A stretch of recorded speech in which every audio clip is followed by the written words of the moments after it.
Hai teman-teman catatan harian kuliah, kita kembali lagi ya. Selamat datang di channel kesayangan kita, apalagi kalau nggak di channel catatan harian kuliah nih. Nah, kali ini saya akan menemani teman-teman untuk membahas satu topik di seputar kesehatan ya, untuk beberapa menit ke depan. Topik apakah itu? Ya, kita tunggu setelah intro yang satu ini ya.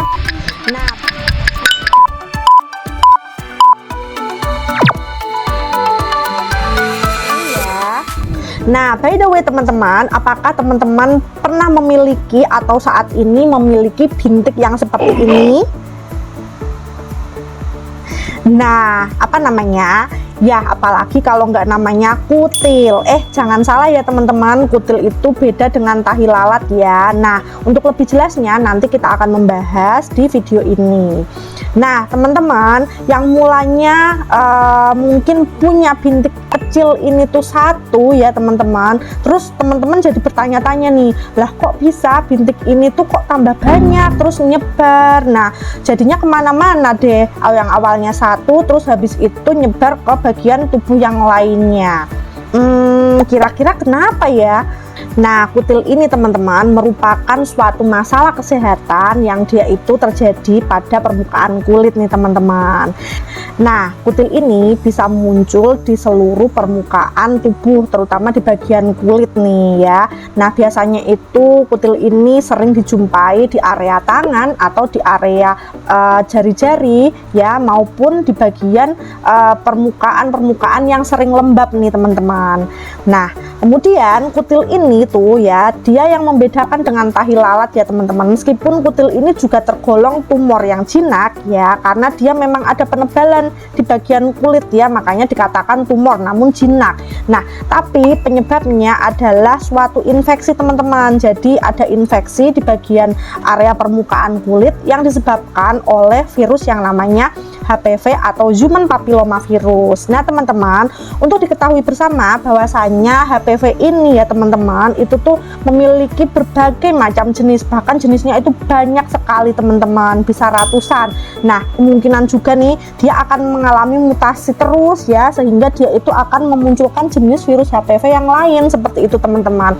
Nah, salah satunya ya produk dari infeksi virus HPV ini yaitu si kutil ini teman-teman. Nah teman-teman, ketika kulit ini dihinggapi ya si virus ini tadi dengan kondisi-kondisi yang memang ternyata si orang yang dihinggapi si virus HPV ini memiliki faktor resiko, ya dia akan muncul berupa benjolan yang sangat cepat teman-teman. Nah, untuk virus HPV ini teman-teman, selain itu selain si virus ini memunculkan yang namanya kutil, nah si virus ini juga dia akan menyebabkan beberapa kondisi masalah kesehatan yang lain. Nah, yang paling parah ya, yang sering kita dengar ya, yang saat ini juga happening juga sih teman-teman ya, yang namanya kanker serviks. Nah, ini penularannya itu tentunya melalui aktivitas seksual seperti itu ya teman-teman. Jadi virusnya masuk ke bagian leher rahim dan dia menginfeksi bagian leher rahim itu, sehingga pada leher rahim tersebut itu akan memunculkan kondisi ya atau gejala lesi atau mungkin bekas-bekas infeksinya itu dia akan nantinya akan berubah nih menjadi cancer yang akhirnya disebut dengan cancer cervix. Nah, oke teman-teman, yang kita bahas saat ini adalah masalah infeksi dari si virus HPV ini yang menyebabkan yang namanya masalah kutil. Nah, yang perlu kita tahu untuk penyebaran virus HPV yang dapat memunculkan gejala di kulit berupa si kutil ini tadi teman-teman. Nah, itu penyebarannya itu bisa melalui beberapa cara nih teman-teman. Salah satunya adalah kontak melalui kulit. Nah, tentunya dengan beberapa faktor resiko yang mendukung. Apalagi nih jika yang dihinggapi ini adalah satu individu yang dia itu memiliki kelemahan imun tertentu nih, misalkan pada lansia, kemudian anak-anak, kemudian seseorang yang dia itu meminum imunosupresan seperti mungkin dexamethasone ya dan lain sebagainya seperti itu.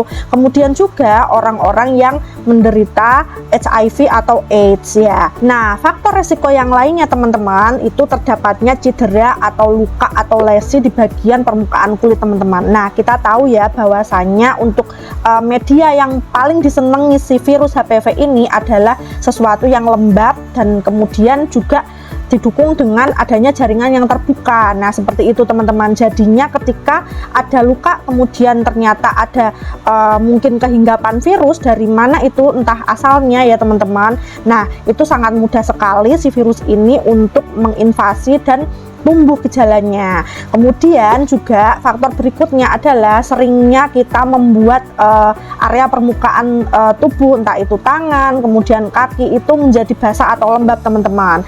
Yang kita tahu ya, sebelumnya ya saya jelaskan bahwasannya dia itu sangat suka sekali, virus ini sangat suka sekali area-area tubuh atau bagian permukaan tubuh ya, atau bagian tubuh yang dia itu lembab, karena dengan area yang lembab tersebut si virus ini akan mudah untuk berkembang biak dan bisa memunculkan gejala-gejala yang sangat cepat. Nah, yang paling ampuh juga nih teman-teman, nah penularannya itu ya melalui kontak dengan orang yang dia itu mempunyai kutil atau terinfeksi virus HPV sebelumnya. Nah, gejala dari kutil ini cukup bervariasi nih teman-teman. Nah, mulai dari itu gejala yang umum dialami, baik itu dia itu berupa benjolan atau bintik yang dia itu ukurannya juga bervariasi dari mulai kecil sampai besar. Kemudian warnanya pun juga bervariasi teman-teman. Itu kadang sih tergantung dengan warna kulitnya ya, bisa dia itu merah atau merah muda atau kadang kecoklatan, juga kadang juga ada yang kehitaman nih teman-teman. Nah, biasanya tonjolan atau bintik ini itu terasa kasar ya teman-teman. Nah, namun teman-teman ada gejala yang dia itu juga menyertai gejala umum tadi teman-teman. Nah, biasanya nih mungkin ada yang merasakan nyeri ya, gatal, bahkan ada juga yang dia itu berdarah teman-teman. Nah, ini tergantung dari variasi kutilnya ya, dari letaknya, ukurannya. Nah, ini juga mempengaruhi teman-teman. Nah, bagi teman-teman yang belum memiliki si kutil ini atau bintik-bintik yang menyerupai kutil ini tadi ya teman-teman, nah yang belum punya nih, nah itu dapat mencegahnya dengan beberapa cara ya. Yang tentunya yang pertama ini teman-teman harus selalu menjaga kebersihan tangan dan kaki. Yang kedua tentunya teman-teman harus menjaga imun teman-teman ya, yang perlu ditingkatkan juga. Nah, dengan cara apa? Makan yang bergizi, kemudian makan buah yang cukup, minum yang cukup, olahraga, istirahat yang cukup, dan juga yang paling penting hindari stres. Dan juga teman-teman harus juga menjaga agar tubuh kita itu tidak lembab ya teman-teman. Dan juga teman-teman juga bisa melakukan vaksinasi virus HPV ini teman-teman ya. Itu tadi ya yang bisa dilakukan bagi teman-teman yang belum memiliki bintik seperti kutil ini teman-teman, supaya tidak terjadi. Nah, teman-teman harus bisa mencegahnya dengan cara-cara tersebut. Nah, lalu bagaimana dengan teman-teman yang sudah memiliki si kutil ini, baik itu 1 atau 2 biji ya. Nah, untuk mencegahnya supaya si kutil ini tidak menyebar ya, seperti intro di awal tadi ya, kok 1 jadi banyak, jadi nyebar seperti itu. Nah, agar tidak seperti itu teman-teman, nah ini nih, jangan terlalu sering untuk memegangnya, kemudian jangan pula menggaruknya, dan jangan melakukan apapun dengan si kutil itu secara mandiri ya teman-teman.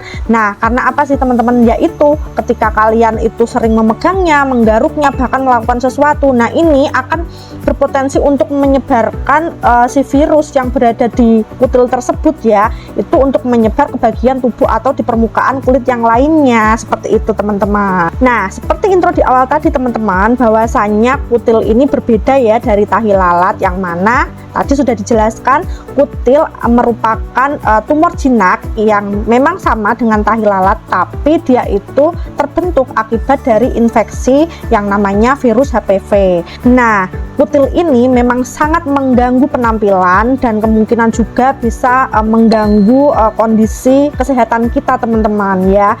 Apabila teman-teman memiliki keluhan terkait kutil ya yang teman-teman alami ya, sehingga mungkin kutil ini itu akan menghambat aktivitas teman-teman, sudah membuat teman-teman tidak nyaman ya, cenderung meresahkan sekali. Nah, jangan lakukan apapun secara individu, secara mandiri ya, tapi teman-teman teman-teman segera konsultasikan keluhan teman-teman terkait dengan masalah kulit ini ya ke dokter spesialis kulit atau dermatologis teman-teman terdekat, supaya nantinya dokter memberikan diagnosis yang tepat melalui serangkaian pemeriksaan yang harus teman-teman jalani, dan tentunya teman-teman mendapatkan pengobatan yang tepat. Oke teman-teman, semoga informasi ini bermanfaat bagi teman-teman semuanya. Sampai jumpa di video pembahasan seputar kesehatan berikutnya. Nah, semoga teman-teman selalu sehat, bahagia, dan selalu semangat. Salam catatan harian kuliah. See you on the next videos. Bye.